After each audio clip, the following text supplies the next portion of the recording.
ഛത്തീസ്ഗഡിൽ സുരക്ഷാ സേനയ്ക്ക് നേരെ മാവോയിസ്റ്റ് ആക്രമണം. IED സ്ഫോടനത്തിൽ അഡീഷണൽ SP കൊല്ലപ്പെട്ടു. സുക്മ ജില്ലയിലെ കോണ്ട മേഖലയിലാണ് സ്ഫോടനമുണ്ടായത്. അജീഷ് ജയകുമാർ വിവരങ്ങളുമായി. അജീഷ്, വിശദാംശങ്ങൾ.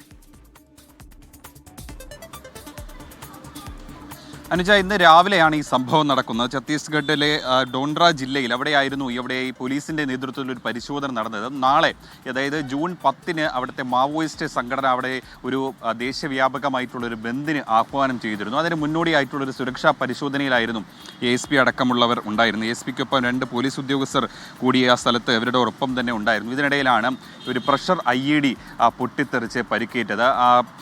ASP ആകാശ് റാവുവിനെ ഗുരുതരമായി തന്നെ പരിക്കേറ്റു. ഇവരെ 3 പേരെയും ആശുപത്രിയിൽ എത്തിച്ചിരുന്നു. പക്ഷേ പരിക്ക് ഗുരുതരമായി ആശുപത്രിയിൽ എത്തിച്ചതിന് ശേഷമാണ് ആകാശ് റാവുവിൻ്റെ മരണം സ്ഥിരീകരിക്കുന്നത്. മറ്റുള്ളവരുടെ പരിക്ക് അതത്ര ഗുരുതരമല്ല എന്നാണ് മനസ്സിലാക്കാൻ സാധിക്കുന്നത്. എന്തായാലും ഇന്ന് രാവിലെ നടത്തിയ തെരച്ചിലിലാണ്, ഒരു പരിശോധനയിലാണ്, ഈ ബന്ദിന് മുന്നോടിയായിട്ട് നടത്തിയ പരിശോധനയിലാണ് ഇങ്ങനെ ഒരു സ്ഫോടനം ഉണ്ടായിട്ടുള്ളത്. എന്തായാലും ദാരുണമായ സംഭവമാണ് ഛത്തീസ്ഗഡിൽ നിന്നുണ്ടായത്. എന്തായാലും കഴിഞ്ഞ കുറച്ച് ദിവസങ്ങളായി തന്നെ ഛത്തീസ്ഗഡിൻ്റെ പല ഭാഗങ്ങളിൽ ഈ മാവോയിസ്റ്റ് വേട്ട നടത്തുകയാണ്. കഴിഞ്ഞ ജൂൺ 5, 6 ഈ തീയതികളിലൊക്കെ തന്നെ വലിയ മാവോയിസ്റ്റ് വേട്ട ഈ വനമേഖലയിലൊക്കെ നടന്നിരുന്നു. ഒന്ന് 7 മാവോയിസ്റ്റ് നേതാക്കളെ അടക്കം കൊലപ്പെടുത്തിയിരുന്നു സുരക്ഷാ സേന. അതിൻ്റെ ഭാഗമായിട്ടായിരുന്നു ഇങ്ങനെ ഒരു ബന്ധം മാവോയിസ്റ്റ് സംഘടനകൾ ആഹ്വാനം ചെയ്തത്.